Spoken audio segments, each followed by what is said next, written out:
Today, we're diving deep into Simon Sinek's fantastic book, Leaders Eat Last.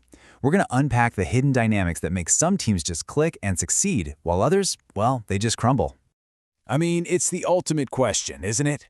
Whether you're talking about a sports team, a company, or even a military unit. What's that secret sauce?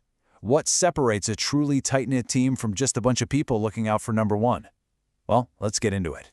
And to really get to the bottom of this, we're not going to start in some boardroom or a university lab. No. We have to go somewhere the stakes are as high as they possibly get. We're talking about a pitch-black valley in Afghanistan way back in 2002. That is literally all A-10 Warthog pilot Johnny Bravo could see below him. Just a thick, soupy layer of clouds. No moon, no stars, nothing. And somewhere down in all that inky blackness, a team of 22 Special Forces soldiers was on the move. And then, 3 words cut through the static on the radio. The 3 words no pilot ever wants to hear. It meant those soldiers on the ground were under attack, pinned down, and in very, very serious trouble. So what did Johnny Bravo do? He didn't even hesitate. He pulled off this incredibly risky maneuver, basically plunging his jet blind through the clouds and into a narrow valley with mountains on either side. He made pass after pass, guns blazing, literally counting the seconds out loud so he wouldn't crash into a cliff wall in the dark, and he did it until every single one of those 22 men was safe. And this is why he did it. This quote tells you everything you need to know. It wasn't about his own survival. His biggest fear, the thing he saw as a fate worse than death, was failing the men who were counting on him. Now that is what leadership looks like. So where does that kind of incredible courage even come from? What makes a person like Johnny Bravo put everything on the line for his team? The answer isn't just about training or being brave, it's actually built right into our biology. And it all comes down to this one central idea. Sinek calls it the circle of safety. And honestly, this is the key to unlocking the whole mystery of why some teams, like Johnny Bravo's, pull together when it matters most. So, what is it? Put simply, it's a culture where people feel genuinely protected by their leaders and by each other. Think about it. When you don't have to worry about office politics or someone throwing you under the bus, you can focus all of your energy on the real challenges, the dangers outside the team. This image here really visualizes it perfectly. Inside that circle, you've got trust, belonging, and cooperation. Outside, well, that's where all the threats live. The competition, the economic uncertainty, you name it. A leader's #1 job is to make that circle as strong as possible, to protect the people inside from each other so they can face the dangers outside together. You know, the ancient Spartans understood this completely. They knew their real strength wasn't just one amazing warrior. It was the phalanx. It was the shield wall. Your shield wasn't really for you. It was for the person standing to your left. And their shield was for you. You protect them, they protect you. That's the circle.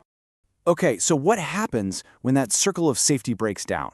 The consequences aren't just a drop in profits or a bad quarterly report. No, they are real, they are biological, and they can be absolutely devastating. Just let that sink in. 80%. The huge majority of us go to work every single day feeling unhappy, unfulfilled, and disconnected. That is a massive, massive failure of leadership. It means we're creating workplaces where people feel unsafe and like they just don't belong. For decades, we all sort of assumed that the high-powered CEO must be the most stressed out person in the building, right? Well, these landmark studies in Britain, the Whitehall studies, they proved that's completely wrong. It's not the heavy responsibility that causes the most dangerous stress. It's the feeling of having no control, no say, and no support from your leadership. And the results of that feeling? They are absolutely staggering. These studies found that workers at the lowest levels of the hierarchy, the ones with the least control over their work, had an early death rate 4 times higher than the people at the top. A weak circle of safety isn't just bad for business, it is literally killing people. So, why is this feeling of safety so deeply important to our health and survival? Well, the answer is in our brain chemistry. Our bodies are literally designed with a system of chemicals that reward us for behaviors that help us and our tribe survive. Sinek breaks these down into 2 basic groups. You've got the selfish chemicals, which are all about driving us as individuals, and then you have the selfless chemicals, which are all about social bonding and working together. We absolutely need both, but the balance is critical. So endorphins, they're basically the body's natural painkiller. It's that runner's high that lets you push through the burn. Then you have dopamine. That's that wonderful little hit of satisfaction you get when you find something you were looking for or cross an item off your to-do list. It feels great, but it's also highly addictive. Then we get to the social chemicals.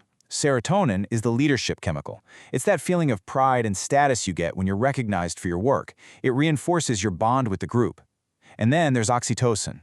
This is the big one. This is the chemical of love, trust, and deep friendship.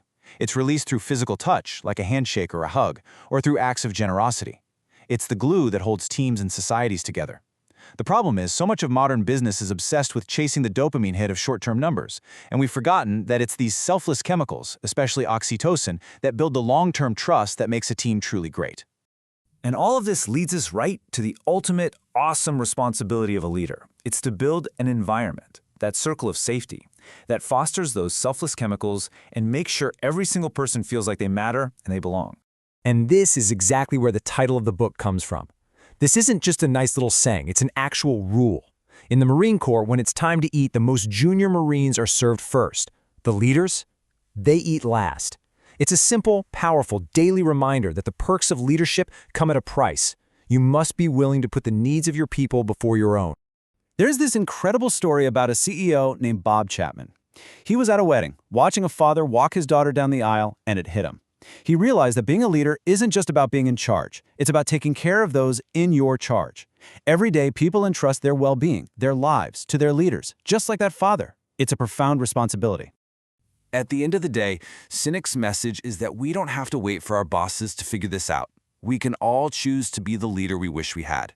We can choose to extend the circle of safety to include the people to our left and our right.